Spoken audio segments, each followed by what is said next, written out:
Sinasabi sa Mateo chapter 5 verse 5, mapapalad ang maaamo sapagkat mamanahin nila ang lupa. Ang salitang meek sa wikang Griego ay praos, kung saan tumutukoy sa pagiging maamo o gentle, which is sa Bible, meekness is the patience in the reception of injuries. Nahigit na makita ang pagiging maamo natin sa sitwasyon na nava-violate ang pagiging tao natin. Kaya kung isa ka sa mga taong madalas hindi makitaan ng pagiging maamo, tularan natin ang Panginoong Hesus. Let us exercise the fruit of gentleness.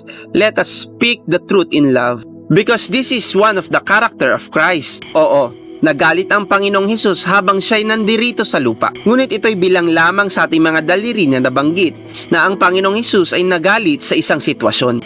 Naniniwala ako na may mas higit na karapatan ng Diyos sa atin na mas magalit sa anumang sitwasyon. Ngunit hindi niya ito ginawa. Siya na sinaktan at binugbog. Ngunit kahit gaputok na salita ay di natagpo ang nagkasala. Nawag gawin nating standard ang example na ito. Dahil para sa mga maaamo, para sa kanila ang lupa na mismong sumisimbolo sa pangako ng Panginoon. Kaya tandaan natin ang